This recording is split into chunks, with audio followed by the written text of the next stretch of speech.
Assalamualaikum warahmatullahi wabarakatuh. Bismillahirrahmanirrahim. Innal hamdalillah nahmaduhu wa nasta'inuhu wa nastaghfiruh wa na'udzu billahi min shururi anfusina wa sayyiati a'malina.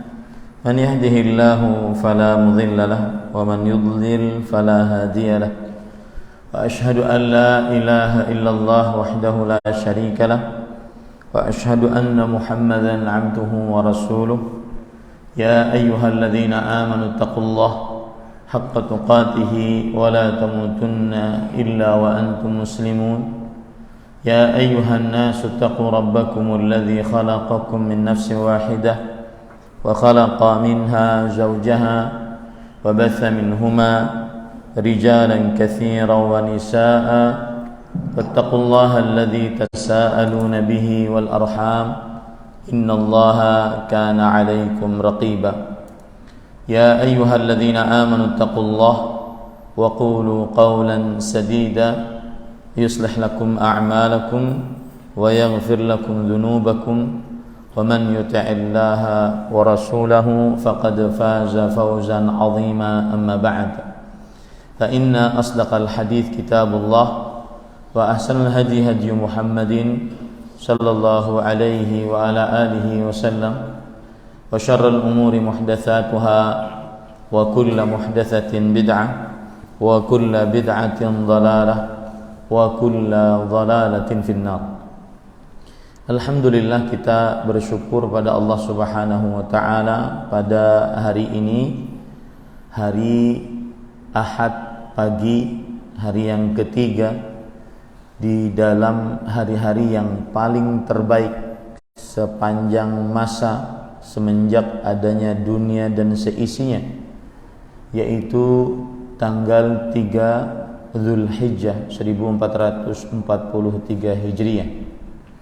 Rasulullah sallallahu alaihi wasallam bersabda, afdalu ayyamid dunya ayyamul ashr. Seutama hari sepanjang masa semenjak adanya dunia dan seisinya adalah 10 hari pertama dari bulan Dzulhijjah. Alhamdulillah, kita bersyukur pada Allah Subhanahu wa taala yang telah memudahkan kita untuk duduk bersama kembali di Masjid Puri Cinere dalam sebuah kajian membaca kitab Syarhu Arkanil Islam, Syarhu Usulil Iman, penjelasan mendasar rukun-rukun iman yang ditulis oleh Fadilatul Syekh Al-Allamah Al-Faqih Muhammad bin Saleh Al-Utsaimin rahimahullahu ta'ala. Salawat dan salam semoga selalu Allah berikan kepada Nabi kita Muhammad sallallahu alaihi wa ala alihi wasallam, pada keluarga beliau, para sahabat, serta orang-orang yang mengikuti beliau sampai hari kiamat kelak. Dengan nama-nama Allah yang husna dan sifat-sifatnya yang ulia, kita berdoa, Allahumma inna nas'aluka ilman nafi'an wa rizqan tayyiban wa amalan mutaqabbala. Allahumma amin. Ahibati fillah, afanillah wa iyyakum, para ikhwah, bapak ibu, saudara-saudari jamaah Masjid Puri Cinere, kajian Ahad pagi yang semoga selalu diberkahi dan diberikan afiat oleh Allah Subhanahu wa taala.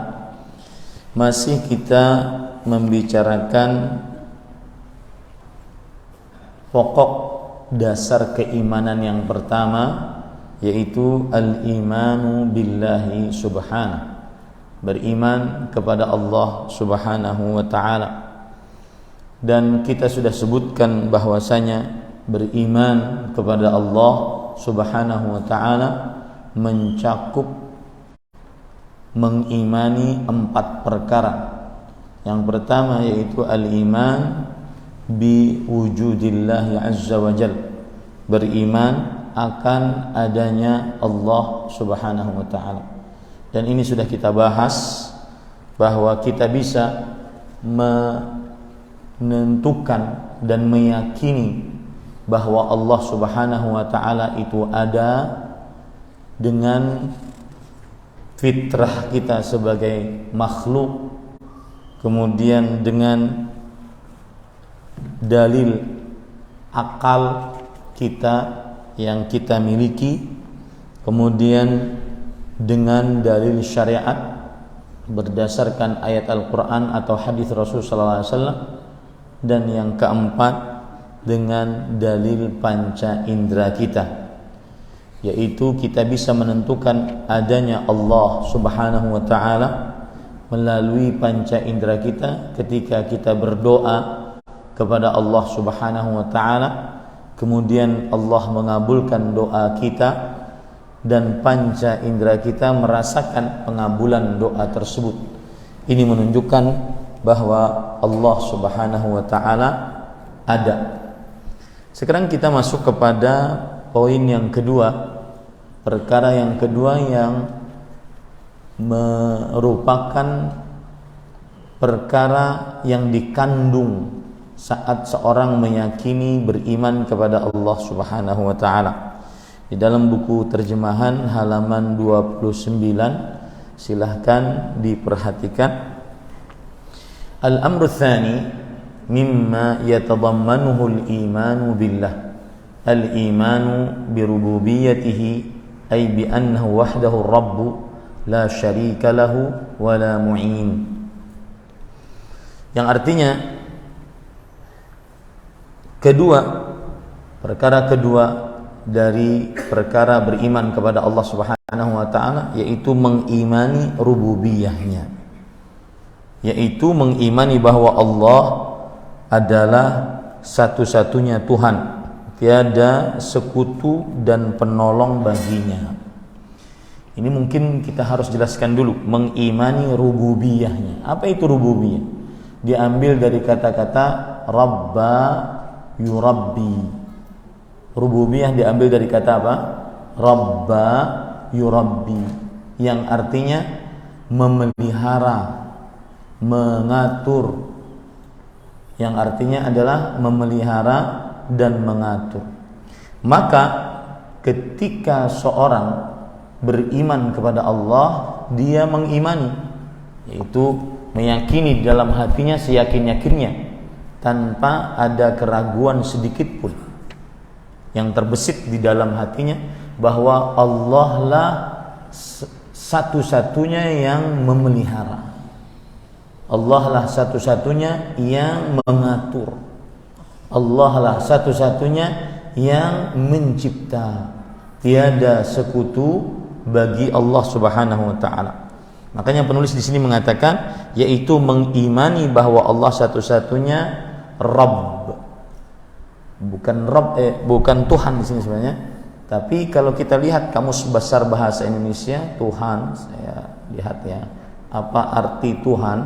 Apakah sama dengan yang dimaksud di dalam bahasan agama?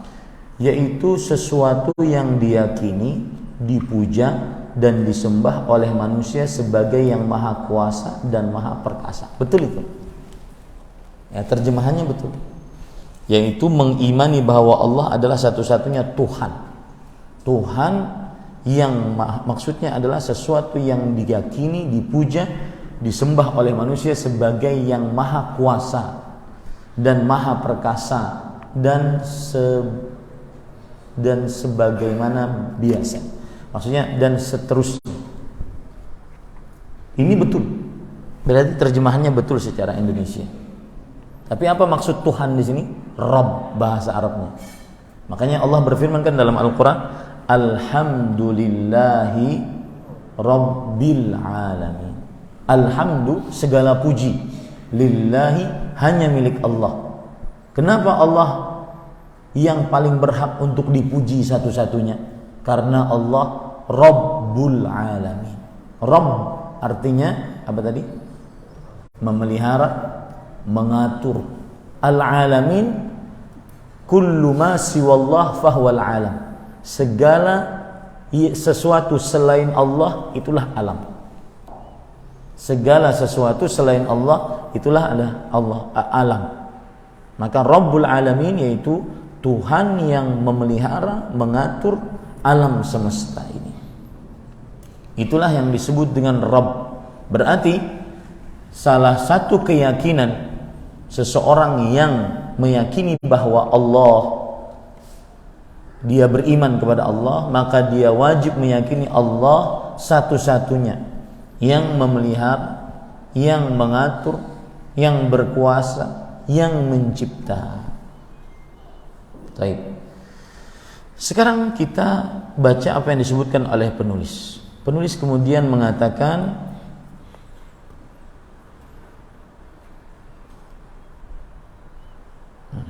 hilang. Bahasa Arabnya hilang. Sebentar.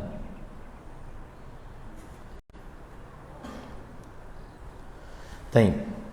Para ikhwah yang dirahmati oleh Allah Subhanahu wa taala, kemudian penulis mengatakan war-rabbu man lahul khalqu wal amru wal mulku fala khaliqa illallah wala malika illa huwa wala amra illa lahu.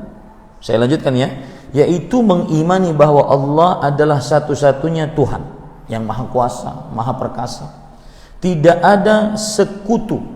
Nah, ini boleh ditambahkan tidak ada sekutu apapun dan siapapun. Karena kalau kita lihat dalam bahasa Arabnya la syarikalah.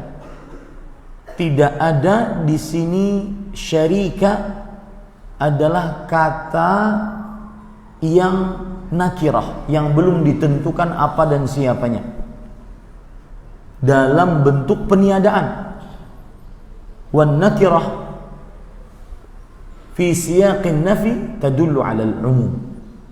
Dan kata yang belum ditentukan siapa dan apanya secara rinci lalu ditiadakan, ini menunjukkan kepada keumuman. Saya beri contoh. La ahada fil masjid. Tidak ada seorang pun di dalam masjid. Maka ini umum. Mau laki-laki, perempuan, mau jin, mau manusia, mau tua, muda, pokoknya tidak ada seorang pun di dalam masjid. Itu sama dengan kata-kata wahdahu la syarika. La syarika. Artinya Allah tidak memiliki sekutu apapun siapapun. Allah lah satu-satunya yang maha pencipta, maha pengatur, maha berkuasa. Wala mu'ina, dan penolong baginya. Tidak ada penolong siapapun bagi Allah Subhanahu wa taala. Allah tidak ada yang menolongnya dalam mengatur, memelihara. Para malaikat yang diperintah oleh Allah bukan menolong, tetapi itu kehendak Allah agar para malaikat mengatur, tapi bukan menolong.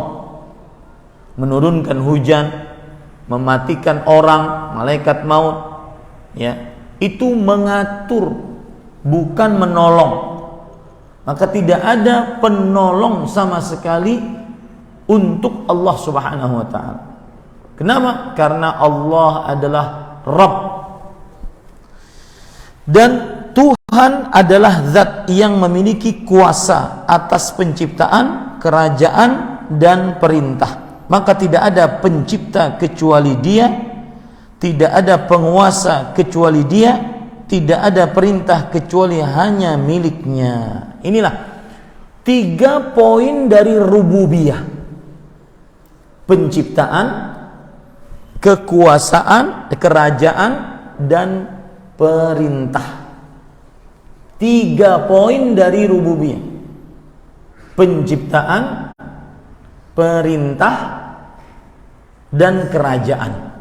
Al-khalqu wal mulku wal amru wal mulku. Ya. Maka tidak ada yang mencipta kecuali Allah. Apapun yang terjadi di atas muka bumi ini atas ciptaan Allah. Yang baiknya atas ciptaan Allah. Ada orang tidak sholat, itu atas ciptaan Allah. Ada orang yang sholat, itu atas ciptaan Allah. Ada orang yang menikah, bergaul dengan halal itu atas ciptaan Allah. Ada orang yang berzina atas ciptaan Allah. Tidak ada pencipta kecuali Allah Subhanahu wa taala. Itu namanya rububiyah. Jadi poros dari rububiyah ada 3. Al-khalqu, penciptaan. Yang kedua, al-mulku, yaitu kerajaan, kekuasaan. Tidak ada yang berkuasa, tidak ada yang raja kecuali Allah. Maliki yaumiddin. Allah sang raja pada hari pembalasan. Mengapa disebutkan hari pembalasan? Bukankah Allah juga raja saat di dunia sebelum kiamat? Karena pada hari pembalasan tidak ada yang mengaku menjadi raja kecuali Allah. Di dunia banyak yang ngaku jadi raja.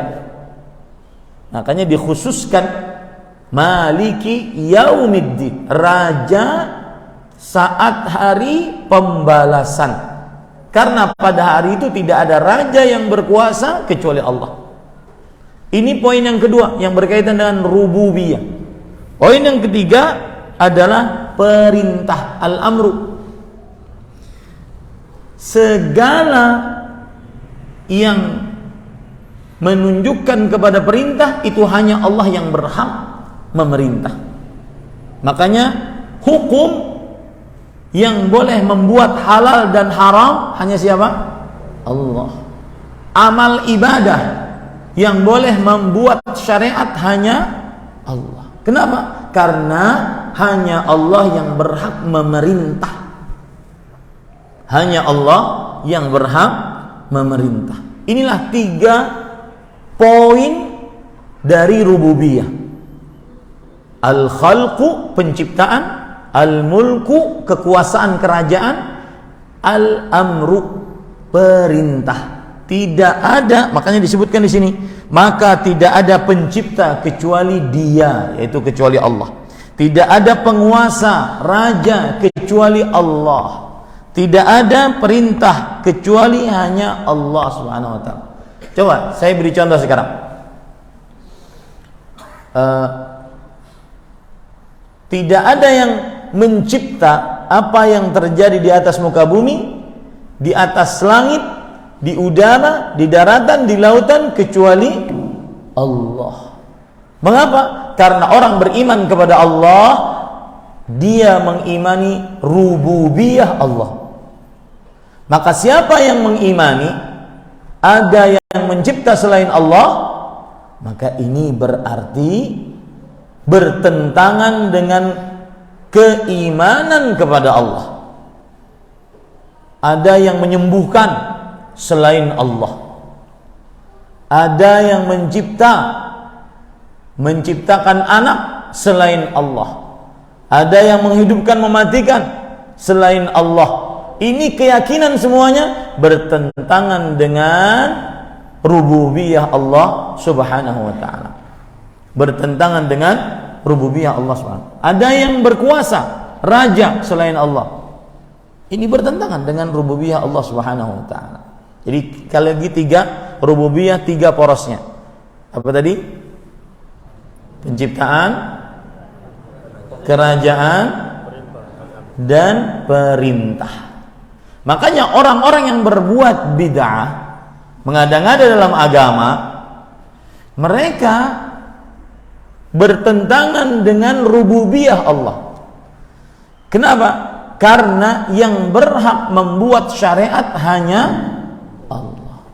Yang berhukum kepada selain Allah, berhukum kepada hukum-hukum buatan manusia, maka ini bertentangan dengan rububiyah Allah.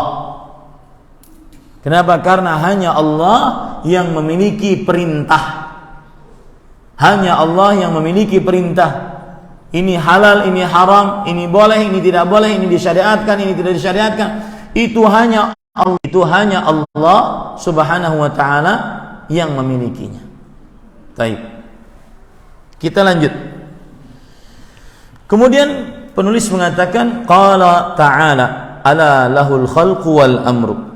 Lalu penulis menyebutkan dalil akan hal ini, bahwa rububiyah Allah 3, penciptaan, kekuasaan, dan perintah. Ingatlah segala penciptaan dan pemerintahan hanya hak Allah. Nah, 2 sudah. Itulah rububiyah. Bahwasanya yang mencipta, yang mengatur hanya Allah. Wa qala dzalikumullahu rabbukum lahul mulk walladzina tad'una min dunihi ma yamlikuna min qitmir. Yang artinya, dan Allah Subhanahu wa taala berfirman, yang berbuat demikian itulah Allah, Tuhan kalian. Ingat, Tuhan itu yang maha perkasa, yang maha kuasa. Miliknya lah segala kerajaan, dan orang-orang yang kalian ibadahi selain Allah tidak mempunyai apa-apa walau setipis kulit ari. Kenapa Allah yang paling berhak kita sholat hanya untuknya? Kenapa Allah yang paling berhak perintah puasa kita kerjakan, perintah puasanya kita kerjakan? Kenapa hanya Allah yang paling berhak kita berdoa kepadanya, isti'anah, minta tolong hanya kepadanya, isti'adzah, minta perlindungan hanya kepadanya, istighatsah, minta pertolongan dalam keadaan yang sempit hanya kepadanya? Apa jawabannya?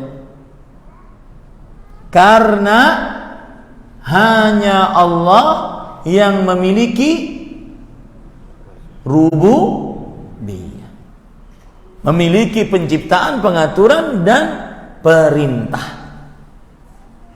Ya. Jadi kalau seandainya ditanya, apa itu Allah? Allah adalah Tuhan yang maha kuasa, maha pencipta. Ya. Tuhan yang maha kuasa, maha pencipta, dan kami beribadah kepada, dan karenanya kami beribadah hanya kepadanya. Ini lihat, ya, Allah berfirman, yang artinya tadi, yang berbuat demikian itulah Allah Tuhan kalian, miliknya lah segala kerajaan, dan orang-orang yang kalian sembah selain Allah tidak memiliki apa-apa walau setipis kulit ari. Qitmir, para ikhwan yang dirahmati oleh Allah Subhanahu wa taala, setipis kulit ari itu kalau kita makan kurma, kemudian ada biji kurma di dalamnya, maka yang menempel dengan biji kurma tersebut itulah yang disebut dengan qitmir. Yang sebelah paling kiri, lihat gambarnya, yang sebelah paling kiri. Ini qitmir, yaitu kulit ari yang menutupi biji kurma. Setipis itu Tuhan-Tuhan selain Allah yang diibadahi oleh manusia tidak memilikinya, apalagi dunia dan seisinya. Maka hanya Allah yang paling berhak kita berdoa kepadanya. Mengapa? Karena hanya Allah yang apa? Rabb, yang Rabb. Ya, mengapa kamu tidak mau berdoa kepada jin, sapi, Yesus? Karena mereka bukan Rabb. Makanya Imam Ibnu Katsir mengatakan, al-khaliqu li hadhil asya' huwal mustahiqqu lil ibadah. Yang maha pencipta atas segala sesuatu ini, dialah yang paling berhak diibadahi. Nah, ini pentingnya berbicara tentang rububiyah, kekuasaan, penciptaan, pengaturan Allah Subhanahu wa taala. Karena masih ada yang datang, mungkin agak maju sedikit, biar bisa masuk ke dalam. Bagi bapak-bapak, maju sedikit.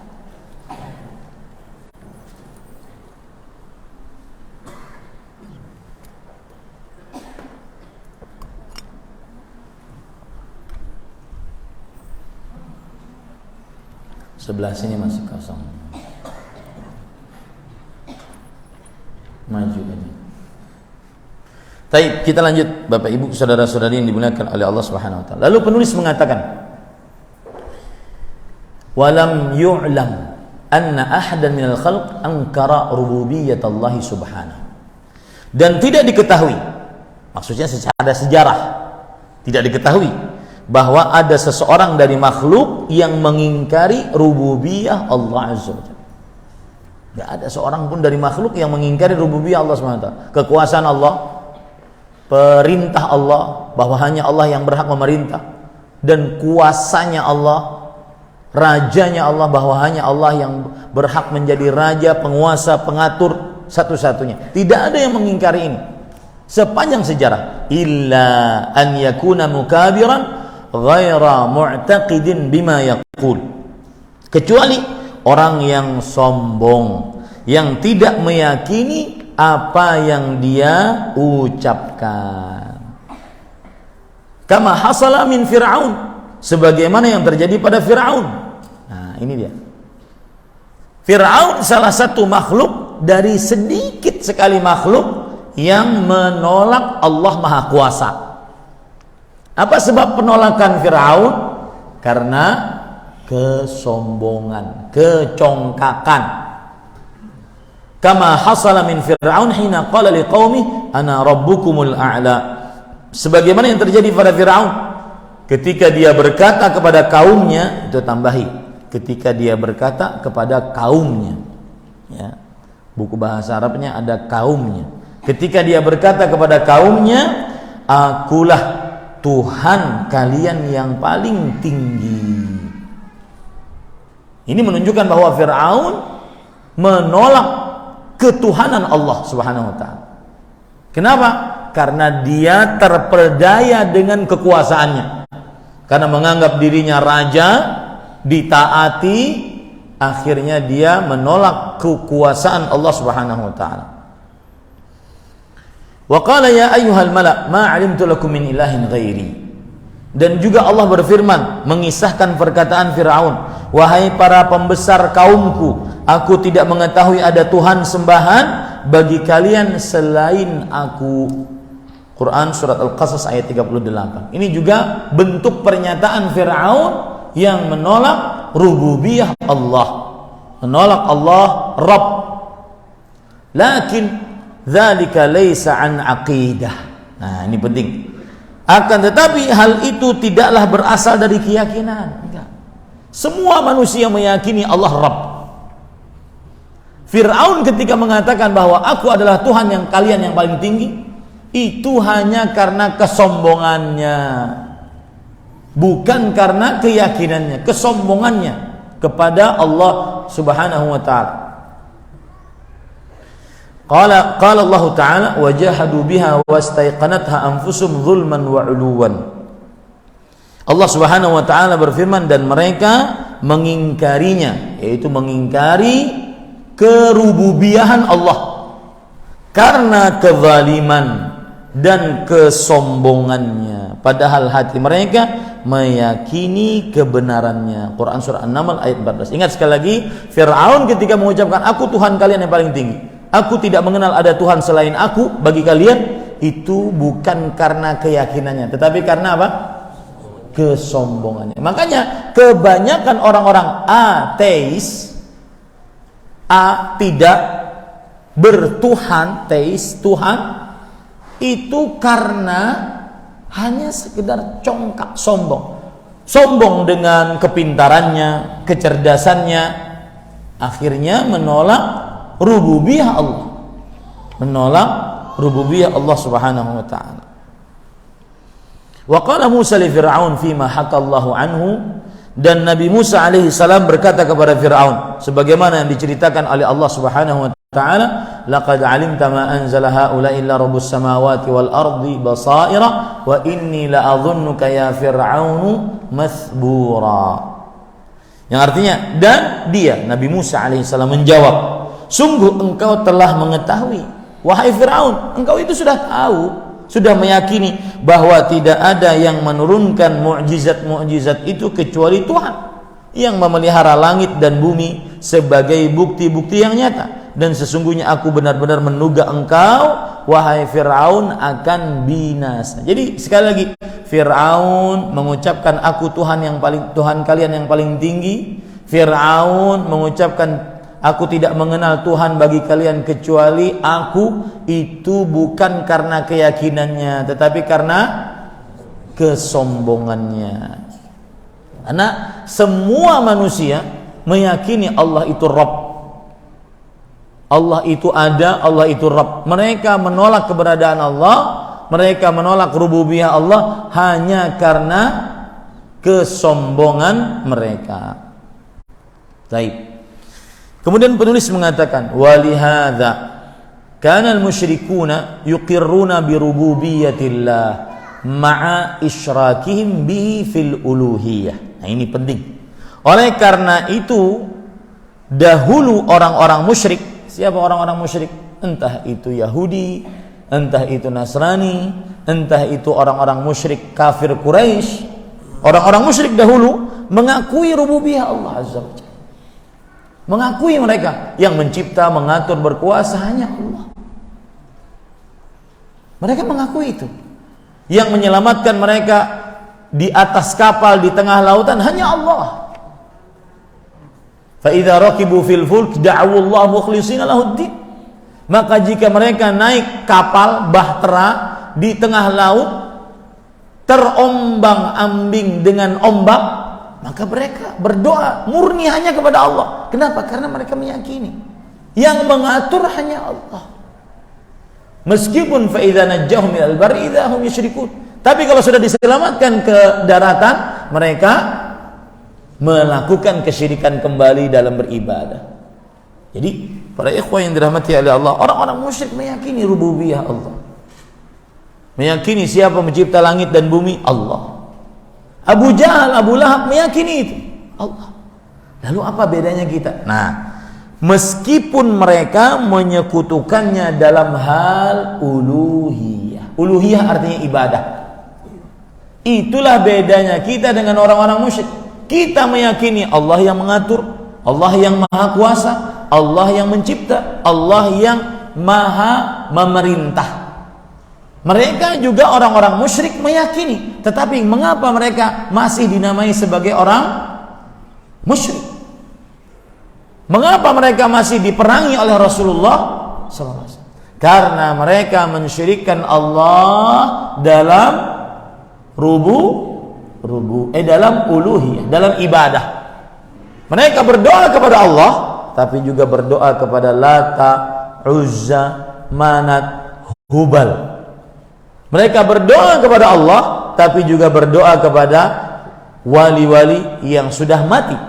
Mereka berdoa kepada Allah, tapi berdoa juga kepada Yesus. Di situ letak bedanya orang-orang musyrik di zaman dahulu dengan orang-orang yang bertauhid. Mereka sama, kita sama, meyakini Allah satu-satunya yang berkuasa, mengatur, mencipta. Perbedaannya cuma apa? Kalau kita muslim bertauhid, kita berdoa hanya kepada Allah. Minta tolong, minta perlindungan, minta pertolongan dalam keadaan sempit hanya kepada Allah, langsung tanpa perantara. Kalau mereka berdoa kepada Allah dan menjadikan perantara antara mereka dengan Allah, di situ letak kesyirikan mereka.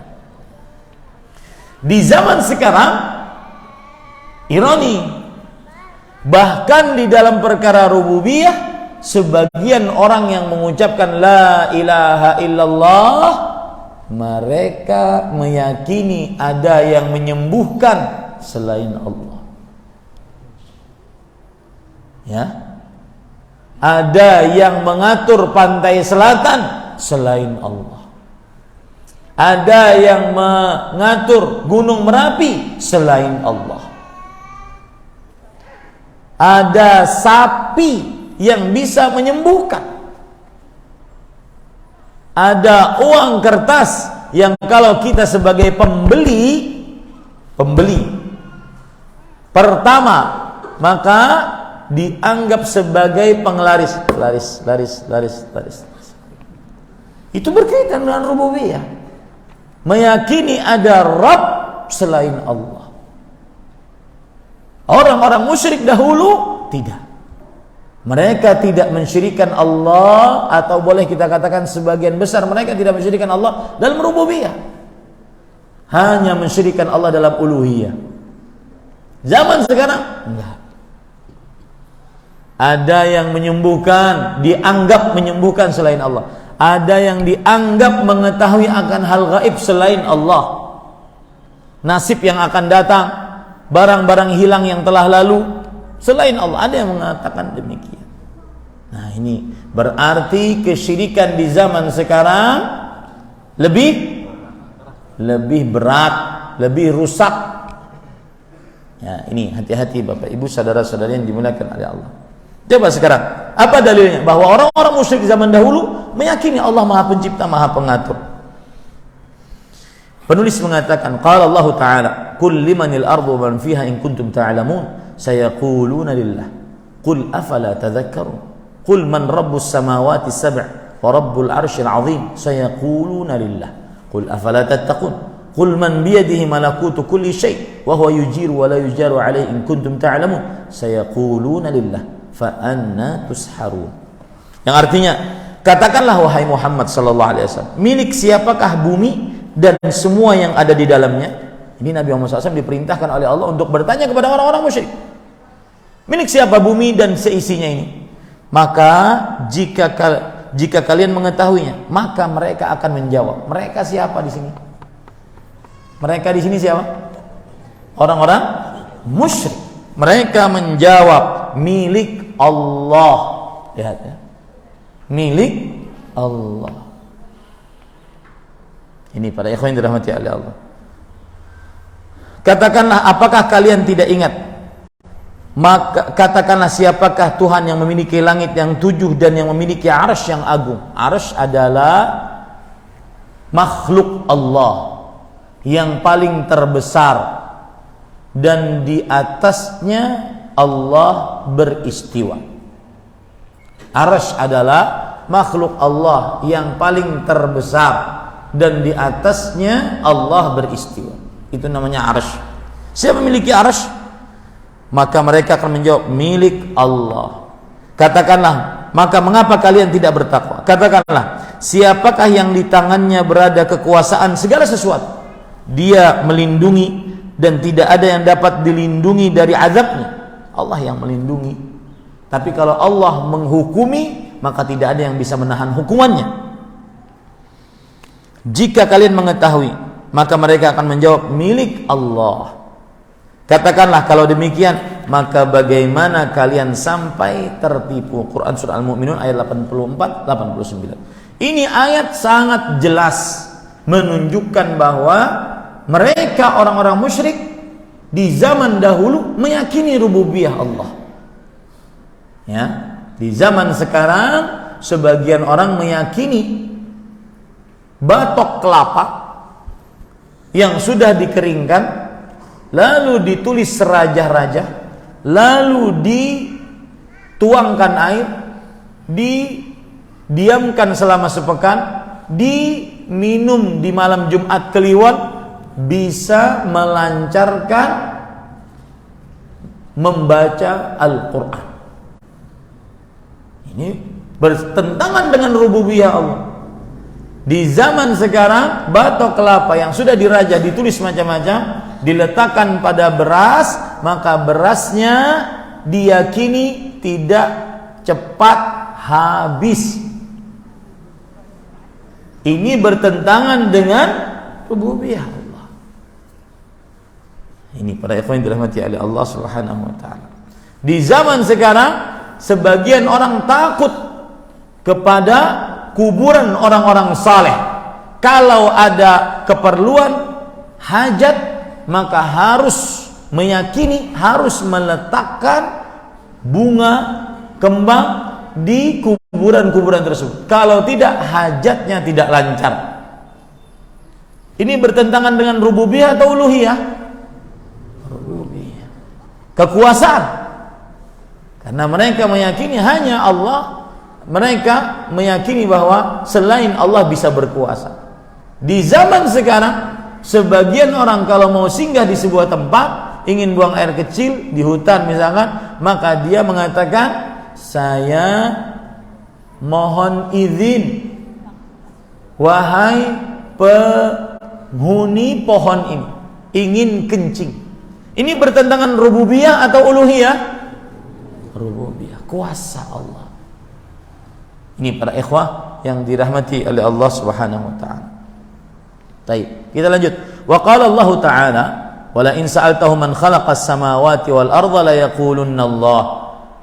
Khalaqahunna al-azizul alim. Allah Subhanahu wa taala juga berfirman, dan jika kamu, yaitu Nabi Muhammad SAW, tanyakan kepada mereka, yaitu orang-orang kafir Quraisy, siapakah yang mencipta langit dan bumi? Pastilah mereka, orang-orang Quraisy, akan menjawab, semuanya dicipta oleh Allah yang maha perkasa lagi maha mengetahui. Mereka meyakini Allah itu perkasa, Allah itu pencipta. Ya. Wa qala ta'ala, wa qala subhanahu, wa la in sa'altahum man khalaqahum la yaqulunna Allah fa anna yufakun. Dan Allah Subhanahu wa taala juga berfirman, dan jika engkau bertanya kepada mereka, siapakah yang menciptakan mereka, niscaya mereka menjawab Allah. Jadi bagaimana mereka dapat dipalingkan dari menyembah Allah? Maksudnya apa? Kalau kamu meyakini Allah penciptamu, kenapa kamu minta kepada orang mati? Kalau kamu meyakini Allah yang berkuasa, Allah yang maha pencipta, Allah yang maha memerintah, mengapa percaya kepada orang yang sudah mati? Mengapa meminta kepada jin, iblis, syaitan untuk hajat keperluanmu? Jadi ada semacam korelasi. Siapa yang meyakini Allah maha pencipta, maha kuasa, dan maha memerintah, maka wajib beribadah hanya kepada Allah. Ini korelasi. Tahu bahasa para ulama, tauhidur rububiyah yastalzimu tauhidul uluhiyah. Orang yang meyakini Allah maha kuasa, maha pencipta, maha pengatur satu-satunya, maka konsekuensinya dia beribadah hanya kepada Allah, doa hanya kepada Allah, minta tolong hanya kepada Allah, berlindung hanya kepada Allah. Kenapa? Karena Allah maha kuasa, maha pencipta, maha pengatur. Kebalikannya, tauhidul uluhiyah yatadammanu tauhidur rububiyah. Siapa yang berdoa hanya kepada Allah, maka pada saat yang bersamaan dia sebenarnya sedang meyakini Allah lah yang maha kuasa, maha pencipta, maha berkuasa. Ini ada semacam korelasi, paham ya? Kaedahnya bagaimana tadi? Tauhid rububiyah mengkonsekuensikan tauhid uluhiyah. Siapa yang meyakini Allah maha kuasa, maha pencipta, maha pengatur, maka semestinya dia hanya berdoa kepada siapa? Kepada siapa? Allah. Itu namanya tauhid rububiyah, konsekuensinya adalah tauhid uluhiyah. Siapa yang mencipta, meyakini Allah maha pencipta, pengatur, berkuasa, maka konsekuensinya dia meyakini, dia berdoa hanya kepada Allah. Kebalikannya, siapa yang berdoa hanya kepada Allah, berarti secara tidak langsung dia meyakini Allah pencipta, pengatur, berkuasa. Satu-satunya, tiada sekutu bagi Allah Subhanahu wa ta'ala. Ya. Nah, kita lanjut. Wa amrullahi subhanahu syamilun lil amril kauni wasyar'i. Perintah Allah Azza wa Jal itu mencakup perintah kauni dan syar'i. Nah, apa itu perintah kauni? Apa itu perintah syar'i? Para ikhwah, Allah kan maha memerintah satu-satunya. Turun hujan, hujan. Gak ada yang bisa menahan, menolak hujan. Kering, kering. Mati, mati. Sakit, pasti sakit. Allah hanya cukup mengucapkan apa? Kun. Makanya disebut dengan perintah kauni. Kun. Kauni. Kun. Hanya Allah yang memerintah. Innama amruhu idza arada syai'an an yaqula lahu kun. Maka kalau sudah Allah katakan kun, apa yang terjadi? Fayakun. Sesungguhnya perkara Allah, hanya Allah mengucapkan kun, jadilah, maka jadilah. Itu yang disebut dengan perintah Allah, itu mencakup perintah kauni, ya, yaitu ucapan kun. Artinya apa yang Allah kehendaki pasti terjadi. Dan perintah syar'i. Perintah syar'i apa maksudnya? Yaitu semua syariat Allah Subhanahu wa taala, semua syariat yang diturunkan melalui Al-Qur'an ataupun melalui hadis-hadis Rasul sallallahu alaihi wasallam, itu adalah perintahnya siapa? Allah. Kewajiban mendirikan sholat 5 waktu, kewajiban berpuasa pada bulan Ramadan, kewajiban berhaji ke Baitullah, kewajiban membayar zakat, itu hanya yang berhak memerintah siapa? Allah. Yang membuat perintah itu hanya Allah. Itu disebut dengan perintah syar'i. Kewajiban berbakti, kewajiban berbuat baik kepada tamu, tetangga, kewajiban menghormati orang tua, kewajiban menyayangi orang muda, itu yang berhak memerintah hanya siapa? Allah. Itu disebut dengan perintah syar'i. Bisa memahami sekarang bedanya? Perintah kauni berkaitan dengan kuasa alam semesta. Kalau Allah menginginkan hujan, pasti hujan. Kun, kata Allah, hujanlah, jadilah hujan, pasti hujan. Ini namanya perintah kauni, ya. Kemudian perintah syar'i adalah juga dari Allah, yaitu hal-hal yang berkaitan dengan perintah-perintah Allah dalam Al-Quran ataupun hadis dari Rasulullah SAW. Nah, bedanya apa? Kalau perintah kauni pasti terjadi. Kalau perintah kauni pasti terjadi. Dan terkadang dicintai oleh Allah, terkadang tidak dicintai oleh Allah. Itu perintah kauni. Saya ulangi. Perintah Allah yang kauni pasti terjadi. Kata Allah, sakit kamu. Nah, pasti dia apa? Sakit. Tidak mungkin dia bisa menahan rasa sakit dari Allah. Ya, pasti terjadi. Dan kadang dicintai oleh Allah, kadang tidak dicintai oleh Allah. Apa maksudnya? Contoh nih, ada orang, mohon maaf, berzina. Itu atas kehendak Allah secara kauni. Wah, Ustaz, masa? Kalau seandainya Allah tidak menghendaki, Allah tidak mencipta, Allah tidak mengatakan kun, terjadi nggak perzinahan? Enggak. Itu namanya perintah kauni. Taib. Dicintai oleh Allah nggak perzinahan? Tidak. Paham sekarang? Nah, itu namanya perintah kauni. Pasti terjadi dan kadang dicintai oleh Allah, kadang tidak dicintai oleh Allah. Abu Bakar radhiyallahu anhu beriman. Itu perintah kauni atau perintah syar'i? Kauni. Dan syar'i. Pasti terjadi karena Allah memerintah. Tetapi dicintai oleh Allah enggak? Dicintai. Paham ya? Kauni pasti terjadi dan kadang dicintai, kadang tidak dicintai. Taib. Syar'i tidak pasti terjadi. Nah, ini catat. Perintah syar'i tidak pasti terjadi. Dan pasti dicintai oleh Allah. Allah memerintahkan seluruhnya beriman. Terjadi enggak? Hah? Enggak. Ada yang kafir, bahkan yang kafir lebih banyak daripada yang muslim.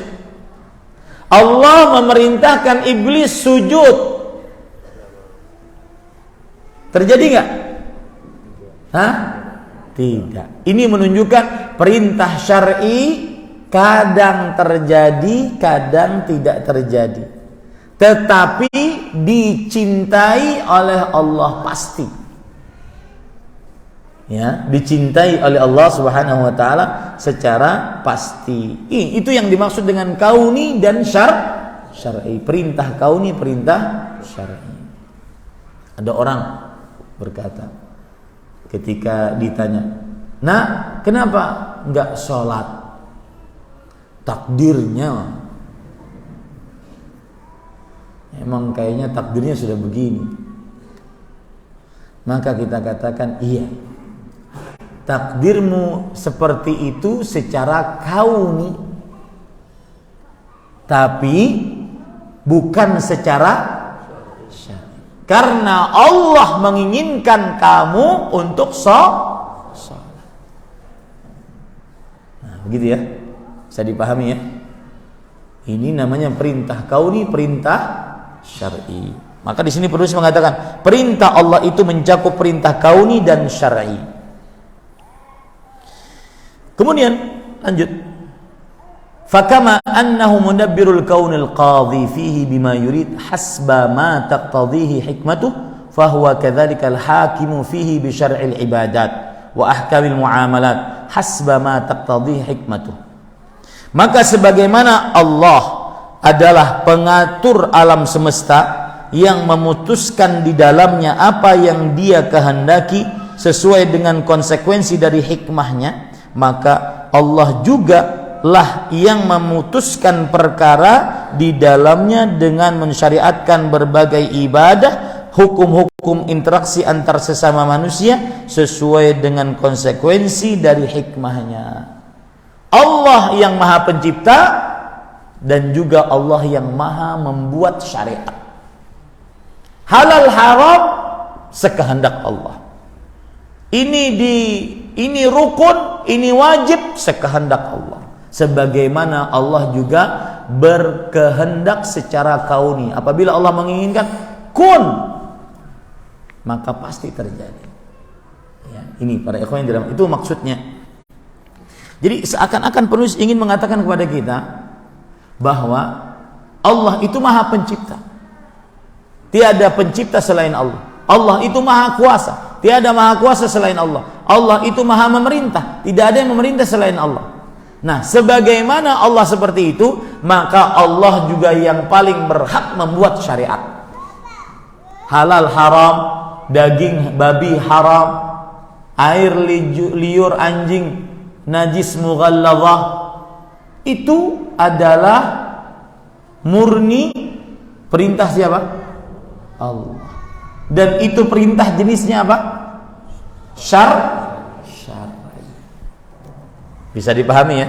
Ini semua berkaitan dengan rububiyah Allah Subhanahu wa taala. Faman ittakhadha ma'allahi ta'ala musyarri'an fil ibadat aw hakiman fil muamalat faqad asyraka bihi wa lam yuhaqqiqil iman. Nah, ini penting. Perhatikan baik. Maka barang siapa yang menjadikan siapapun di samping Allah Subhanahu wa taala sebagai pembuat syariat dalam ibadah atau pemutus hukum dalam masalah interaksi antar sesama manusia, maka dia telah berbuat syirik kepada Allah dan tidak merealisasikan iman. Apa maksudnya? Maksudnya gini. Saya beri contoh aja biar mudah. Orang-orang Yahudi dan Nasrani,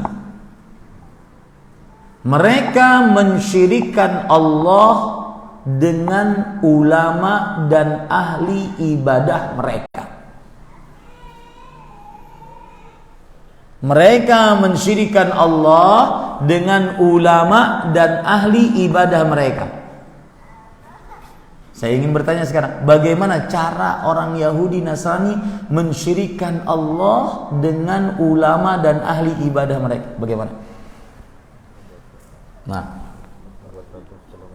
membuat patung setelah meninggalnya ulama tersebut. Tidak. Paham pertanyaannya? Orang Nasrani Yahudi mensyirikkan Allah dengan cara mensyirikkan Allah dengan ulama dan ahli ibadah mereka. Bagaimana caranya? Nah, mentaati ulama tersebut meskipun bertentangan dengan perintah Allah. Allah mengharamkan khamr, ulamanya menghalalkan khamr. Mereka taat kepada ulama, itulah mensyirikkan Allah dengan para ulama. Paham? Allah mengharamkan babi, ulamanya menghalalkan babi. Mereka taat kepada para ulama. Itu namanya apa? Mensyirikkan Allah dengan para ulama. Nah, sama di zaman sekarang. Di beberapa sekte keislaman yang menyimpang, ada seorang guru misalkan mengatakan, "Hei muridku, kamu tidak akan sempurna beriman kepada Allah. Kamu tidak akan ma'rifatullah, sampai kepada hakikat ma'rifat, kecuali ketika kamu telanjang di depan masjid." Kalau murid ini taat kepada gurunya, meskipun niatnya baik, ingin dapat hakikat ma'rifat terhadap Allah Subhanahu wa taala, dan dia taati gurunya, berarti dia telah mensyirikkan Allah. Kenapa? Karena tidak ada yang berhak membuat syariat kecuali siapa? Allah. Paham ini Bapak Ibu, saudara-saudari yang dimuliakan oleh Allah SWT. Dan itu yang terjadi kadang-kadang kepada sekte-sekte menyempal dari Islam. Ya, saya beri contoh.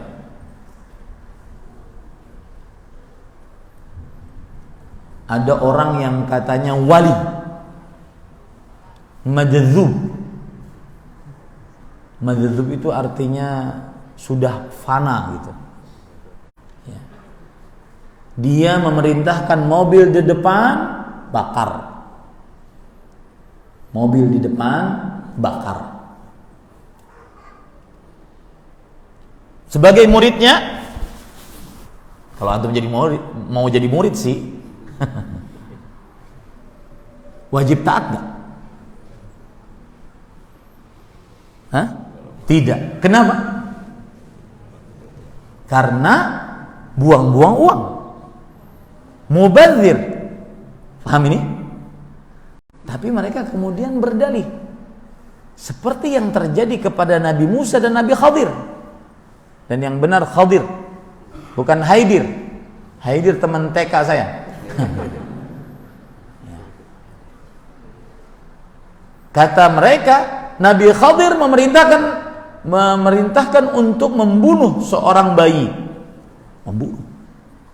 Nabi Khadir memerintahkan untuk melubangi kapal yang dimiliki oleh orang miskin. Bukankah ini perkara yang bertentangan dengan syariat? Maka Nabi Khadir mengatakan, "Wa ma fa'altu an amri." Aku mengerjakan itu bukan perintahku, tapi perintah Allah Subhanahu wa taala. Nah, begitu juga guru kita ketika memerintahkan kita untuk membakar mobil, itu bukan perintahnya, tapi perintah siapa? Disitulah bedanya. Jadi kalau ada orang berdalih, "Oh, saya mah menganggap dia itu wali, Ustaz, wali majdzub." Jadi pemikirannya berbeda dengan pemikiran orang biasa. Makanya kalau seandainya ada mobil disuruh bakar, saya mau aja bakar, karena pemikirannya beda dengan orang biasa. Dalilnya apa? Dalilnya Nabi Khadir, Ustaz, membunuh seorang bayi yang suci, melubangi kapal-kapal orang miskin agar tenggelam.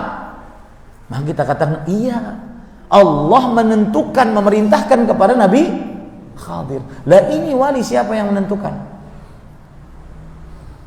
Allah. Dari mana taunya? Mana dalilnya? Maka jangan pernah bosan mengatakan, mana dalilnya? Mana dalil? Paham ini? Mana dalilnya bahwasanya Allah memerintahkan dia? Gak bisa datang. Oh, dalilnya batin, Ustaz. Oh, nggak bisa ya. Kita harus beriman kepada Al-Quran dan hadis yang kita bisa baca. Mana dalilnya? Nah, yang menarik nanti, ya, akhirnya benar Ustaz, saya nggak bakar. Ternyata di dalamnya istri saya selingkuh. Wah, itu mulai itu. Oh, ternyata wali ini benar. Begitulah terus didongeng-dongengkan kaum muslimin sehingga nggak pintar-pintar. Karena diajari dengan cerita dongeng, bukan dari Al-Quran atau hadis Rasulullah SAW. Paham ini para ikhwah? Jadi ini perkara penting, bahwa tidak ada yang mensyariatkan kecuali Allah Subhanahu wa ta'ala. Nah. Baik. Sekarang selesai pembicaraan kita tentang beriman kepada rububiyah Allah sebagai salah satu dari 4 perkara penting saat seorang beriman kepada Allah Subhanahu wa ta'ala. Ketika seorang beriman kepada Allah Maha Kuasa, Pencipta, Pengatur, apa faidahnya dalam kehidupan kita?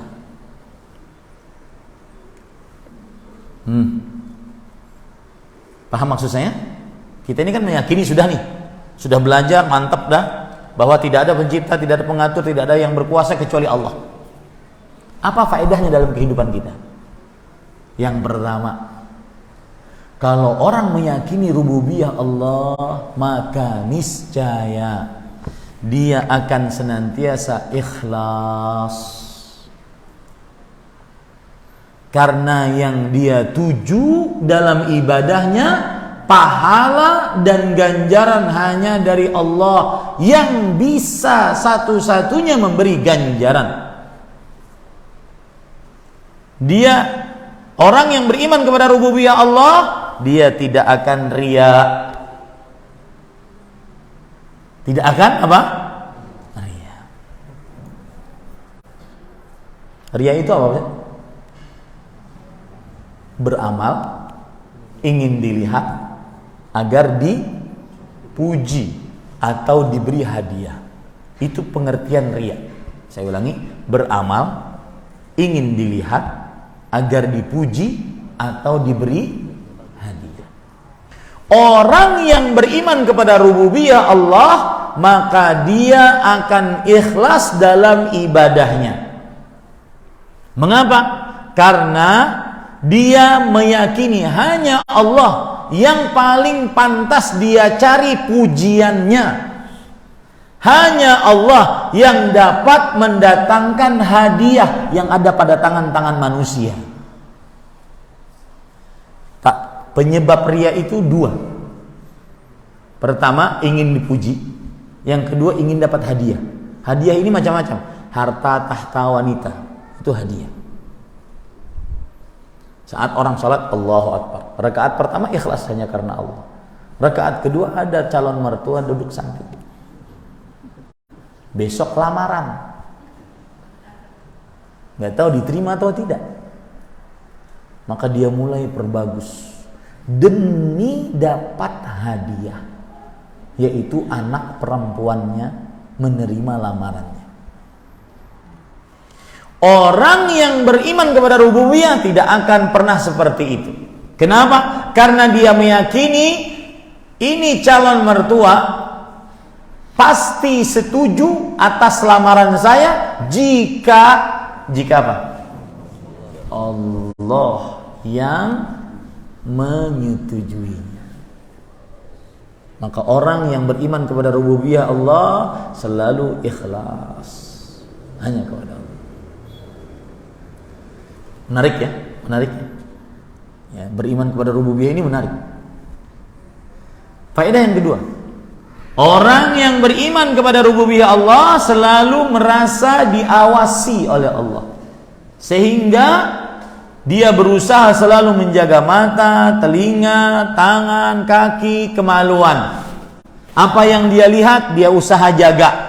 Apa yang dia dengar dia usaha jaga. Hanya yang diridhoi oleh Allah saja yang dia lakukan, yang dia lihat, yang dia dengar.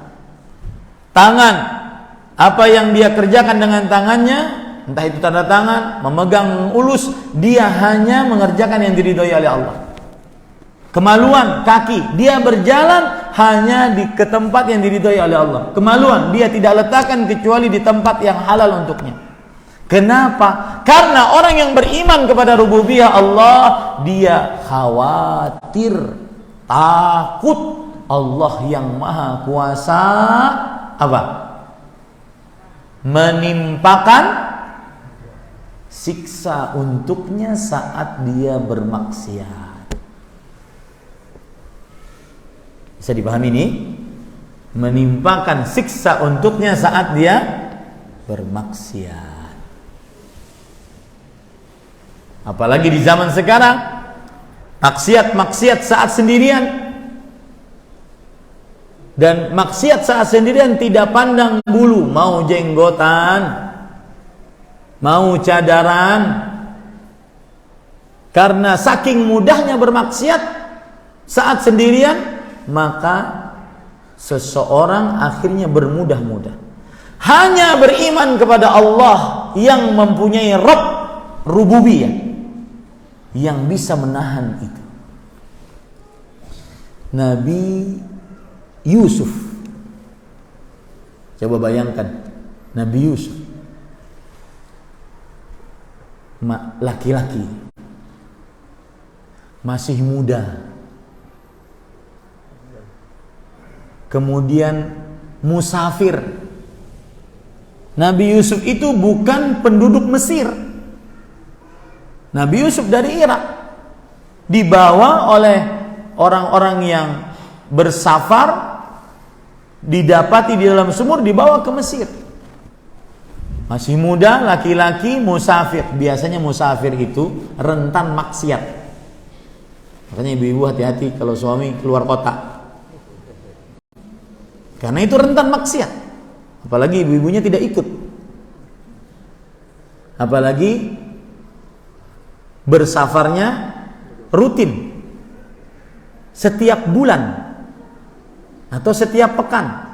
Itu dikhawatirkan punya istri 2.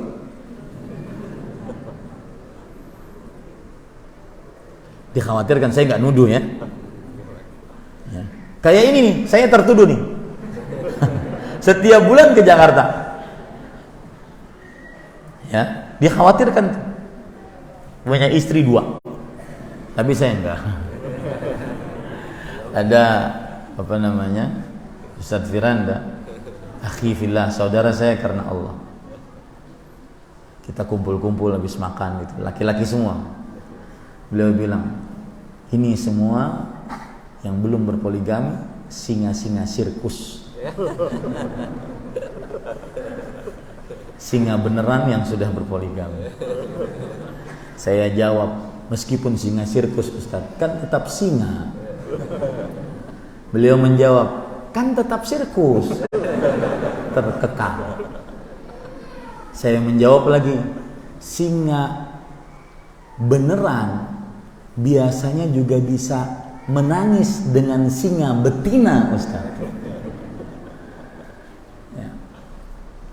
Maka para ikhwan yang dirahmati oleh Allah Subhanahu wa taala, seorang musafir rentan maksiat karena tidak ada yang dia kenal.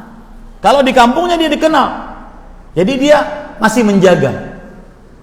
Itu yang terjadi pada Nabi Yusuf. Laki-laki muda musafir diajak berzina, yang ngajak penguasa, yang ngajak cantik, dan yang ngajak sudah berdandan, dan yang mengajak penguasa, dia memerintahkan seluruh pintu dibuka dari luar, ditutup dari luar. Maksudnya apa? Tidak bisa dia buka yang di dalam kecuali atas perintahnya. Wa ghallaqatil abwab. Al-Quran seperti itu bicara.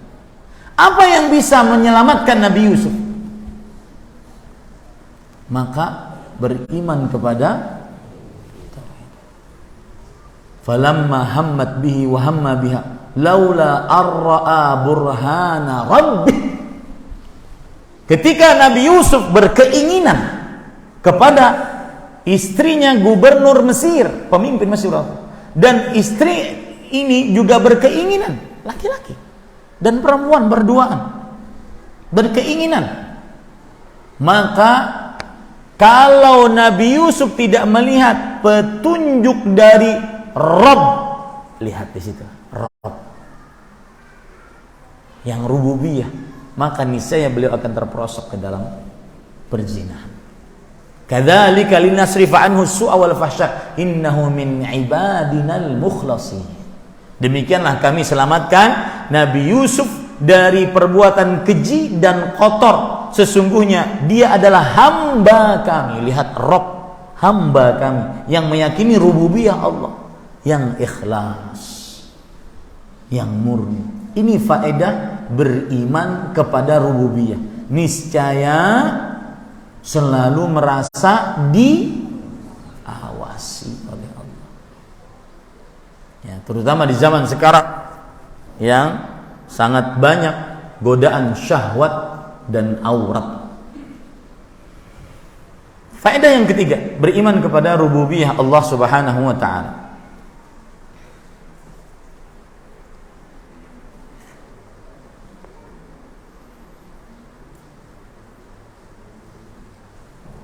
Orang yang beriman kepada rububiyah Allah Subhanahu wa taala, maka niscaya dia akan tenang.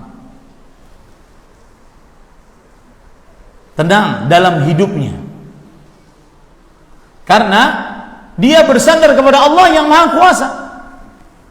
Sesempit apapun permasalahan yang dia hadapi, niscaya dia tenang. Karena saya berhadapan dengan Allah yang Maha Kuasa. Ekonomi menurun, penyakit diindap, orang-orang yang dicintai diwafatkan. Coba perhatikan ya, perkataan yang sering saya ucapkan, terutama saat-saat orang dalam keadaan banyak masalah, banyak musibah, banyak bencana. Perkataan dari Al-Hafidh Ibnu Rajab Al-Hambali. Beliau mengatakan, innal karba, sesungguhnya kesulitan, idza ishtadda, jika semakin sulit, wa tanaha, dan semakin memuncak, wa ta'awama, dan semakin membesar. Semakin sulit, semakin memuncak, semakin membesar kesulitannya. Apapun itu. Entah itu penyakit, entah itu ekonomi, keuangan, entah itu hubungan istri, suami, istri. Ya. Macam-macam. Entah itu hubungan anak dengan orang tua, macam-macam permasalahan. Semakin sulit, semakin membesar, semakin memuncak, fahasala lil 'abdi al-iyas an kashfihi min jihati makhluqin. Maka pada saat itu terjadi pada diri seorang hamba putus asa. Putus asa apa? Untuk minta bantuan dari para makhluk, dan itu yang sering hilang dari kita. Putus asa minta bantuan dari para makhluk.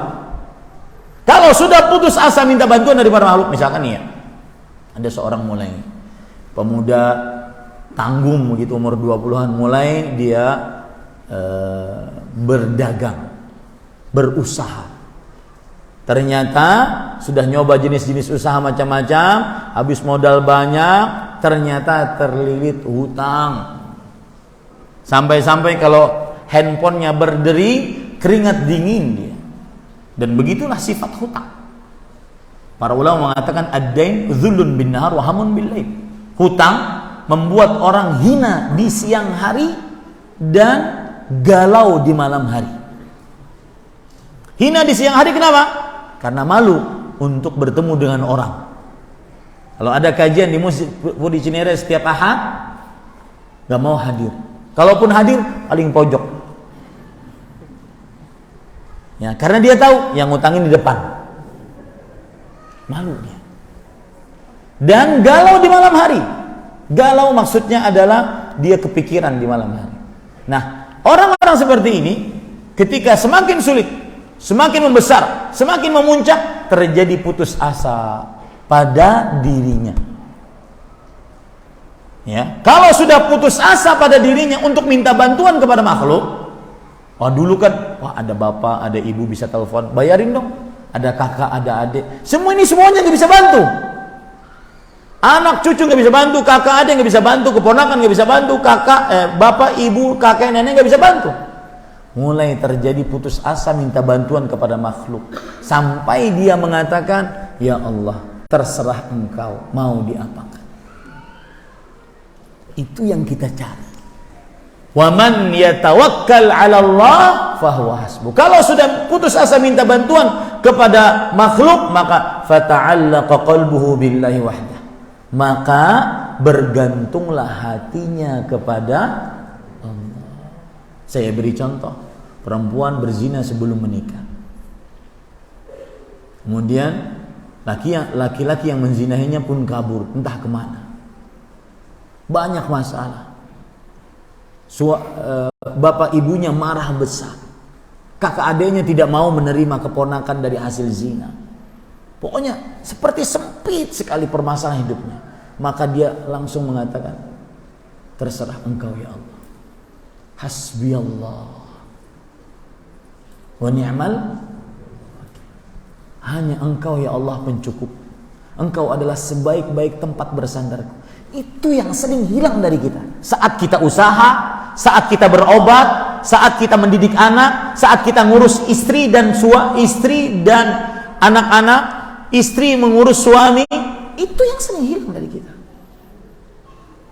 Kenapa sering hilang? Karena kurangnya beriman kepada apa?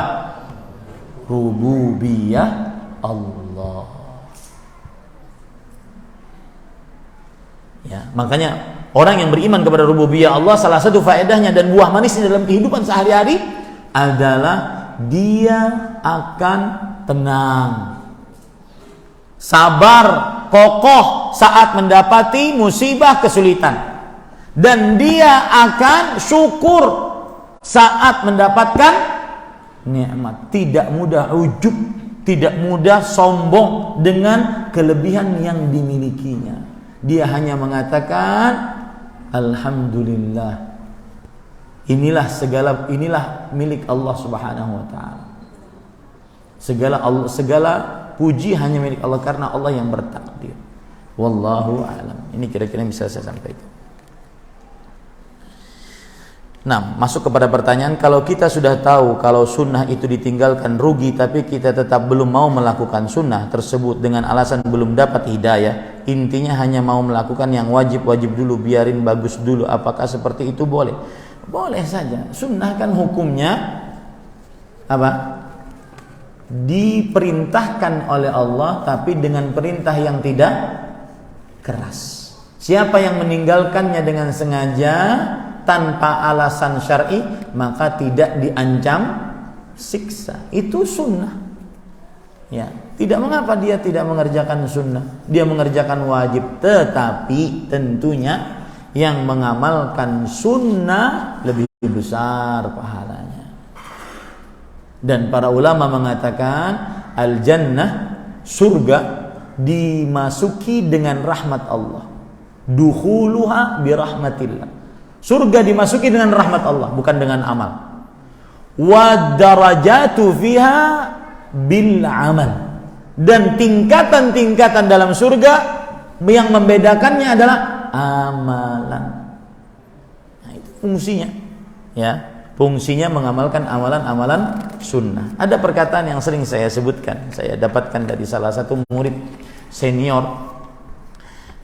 Al-Imam Muhammad Nasiruddin Al-Albani rahimahullah. Ini kalau tidak salah perkataan dari Syekh Musa Al-Nasr.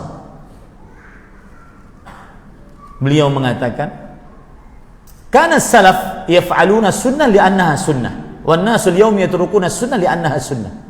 Para sahabat, para tabi'in, para tabi'ut tabi'in mengerjakan sunnah karena dia adalah sunnah.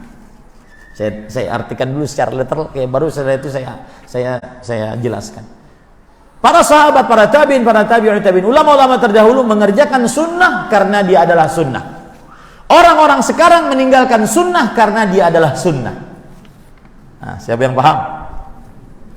Saya ulangi ya, sambil menerangkan. Para sahabat mengerjakan sunnah karena dia adalah sunnah.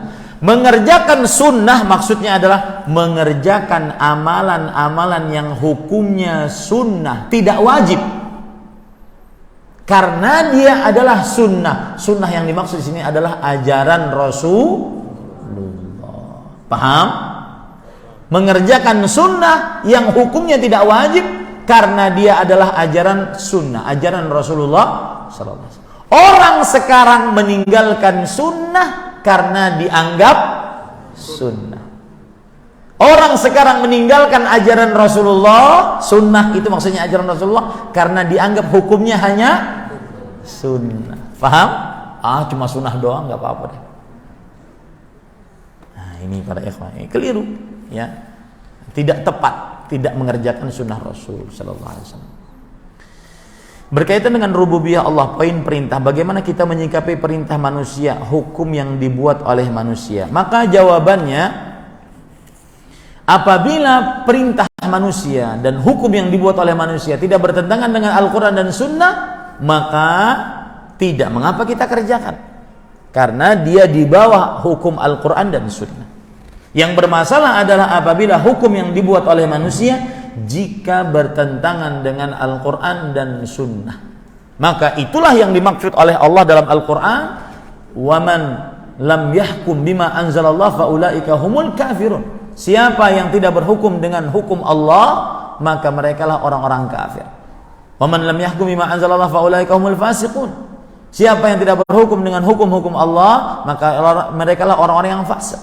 وَمَنْ لَمْ يَحْكُمْ بِمَا أَنْزَلَ اللَّهُ فَأُولَئِكَ هُمُ الظَّالِمُونَ. Siapa yang tidak berhukum dengan hukum Allah, merekalah orang-orang yang zalim. Dan ini pembahasan tersendiri, nanti kita akan bahas. Yang jelas, apabila hukum buatan manusia masih di bawah hukum Allah, maka tidak mengapa kita kerjakan. Ya, wallahu a'lam. Apakah keyakinan zaman sekarang hanya dengan ikut di kancah politiklah bisa menambah keadaan bangsa dan negara bertentangan dengan tauhid rububiyah? Dan mohon nasihatnya Ustaz dalam menghadapi gejolak politik yang sudah mulai dirasakan saat ini. Dakwah sunnah, dakwah salaf sibuk dengan ilmu, bukan dengan politik kekuasaan, dan itulah politik yang sebenarnya. Mengajari manusia taat kepada Allah, taat kepada Rasulullah, itulah politik sebenarnya. Ya, mendidik manusia dengan ilmu-ilmu yang berdasar dari Al-Quran dan Sunnah, itulah fikih realita yang sebenarnya. Itu cuma ngaji doang tuh. Ya, sekarang mau pemilihan bla bla bla bla bla. Maka kita katakan, kita akan bisa memilih pemimpin-pemimpin yang saleh dari majelis-majelis ini. Meskipun terkadang jalannya dilihat oleh manusia lambat. Lihat dakwah Rasul sallallahu alaihi wasallam dan dakwah seluruh nabi dan rasul. Itu politik yang paling sesuai dengan realita manusia. Ya. Mengajak manusia menuntut ilmu yang benar berdasarkan Al-Quran dan Sunnah agar bisa menjadi hamba Allah yang sebenar-benarnya, itulah politik yang sebenarnya. Itu yang menghasilkan para penguasa yang saleh dan muslih. Ini fikih realita yang sebenarnya. Wallahu a'lam. Bagaimana menggabungkan dua hadis yang seakan-akan bertentangan, yaitu hadis tentang lalat dan kisah Ammar bin Yasir yang dipaksa untuk berkata, unta adalah Tuhan. Hadis lalat mengorbankan seekor lalat untuk berhala. Jazakallahu khairan. Maka jawabannya, kisah Ammar bin Yasir radhiyallahu anhu, beliau diperintahkan untuk mengucapkan ucapan yang keji tentang Allah dan hati beliau tenang dengan keimanan. Maka ini tidak mengapa. Sedangkan orang yang berkurban lalat untuk berhala, dia berkurban lalat karena dia agar selamat dari pembunuhan orang tersebut, maka dia berkurban untuk lalat. Berkurban lalat untuk berhala. Dan dia di situ tidak terpaksa. Dia bisa saja tidak berkurban untuk lalat. Buktinya yang tidak berkurban, yang berkurban untuk lalat, saya ulangi, yang tidak berkurban lalat untuk berhala, maka dia akhirnya dibunuh dan dijamin surga. Sedangkan yang berkurban lalat untuk berhala, dia akhirnya dibiarkan. Maka orang yang seperti ini semestinya dia memilih pilihan untuk tidak berkurban apapun untuk berhala. Ya, dan dia bukan dalam keadaan terpaksa pada saat itu. Jadi hubungannya adalah Ammar bin Yasir radhiyallahu anhu ketika mengucapkan ucapan yang keji tentang ketuhanan sehingga dilepaskan, ini karena hati beliau tenang dengan keimanan. Itu yang membebaskan beliau dari tuduhan kekufuran. Apakah meyakini hukum positif bertentangan dengan prinsip rububiyah? Maka jawabannya, apa hukum positif yang dimaksud? Apa hukum positif yang dimaksud? Kalau seandainya hukum positif yang dimaksud bertentangan dengan Al-Quran dan Sunnah, maka pada saat itu bagaimana dia meyakininya? Saya beri contoh nih, undang-undang. Ya, apakah semua yang ada di undang-undang bertentangan dengan Al-Quran dan Sunnah? Tidak. Taib. Kalau ada yang bertentangan, dilihat lagi bagaimana dia mengamalkannya. Apakah dia meyakini undang-undang ini lebih baik dari Al-Quran dan Sunnah, atau sama dengan Al-Quran dan Sunnah, atau boleh beramal dengannya sebagaimana boleh mengamalkan Al-Quran dan Sunnah? Maka yang seperti inilah yang keluar dari agama Islam. Tapi kalau seandainya melaksanakan undang-undang yang tidak sesuai dengan Al-Quran dan Sunnah hanya karena sekedar hawa nafsu, kemudian karena strategi kenegaraan, ini tidak sampai mengeluarkan dari Islam. Makanya kan ayatnya beda-beda. Faulaika humul kafirun, yang tidak berhukum kepada hukum Allah maka dia kafir, dia zalim, dia fasik, sesuai dengan keadaan orang yang tidak berhukum kepada hukum Allah Subhanahu wa taala. Ini pada ikhwan yang dirahmati oleh Allah Subhanahu wa taala. Wallahu a'lam.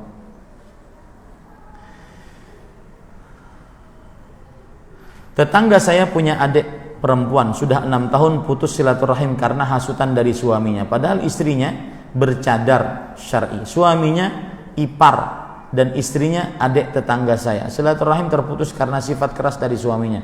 Sudah 6 tahun gak pernah kumpul dengan keluarga dari istrinya.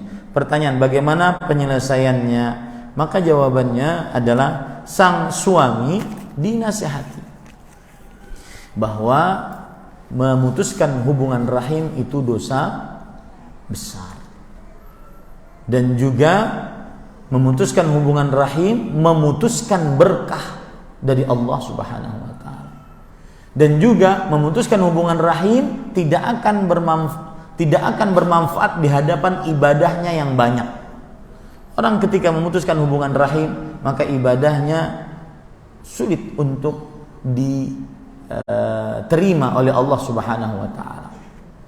Ada seorang dikatakan kepada Rasul sallallahu alaihi wasallam, "Wahai Rasulullah, ini perempuan ahli salat, ahli puasa, tetapi dia sering menyakiti tetangganya." Maka kata Rasul sallallahu alaihi wasallam, "Hiya finnar." Dia di dalam neraka. Salat dan puasanya kurang bermanfaat ketika dia menyakiti tetangganya. Wallahu a'lam. Apakah untuk laki-laki wajib sholat fardu di masjid atau sunnah? Jawabannya adalah pendapat yang lebih kuat, wajib sholat fardu di masjid, kecuali jika ada uzur syar'i. Uzur syar'i sakit, uzur syar'i hujan, uzur syar'i takut, dan seterusnya. Tapi kalau seandainya tidak ada uzur syar'i, maka wajib sholat di masjid. Wallahu a'lam. Ini yang bisa saya sampaikan. Sallallahu Nabi Muhammad walhamdulillahi rabbil alamin. Wassalamualaikum warahmatullahi wabarakatuh.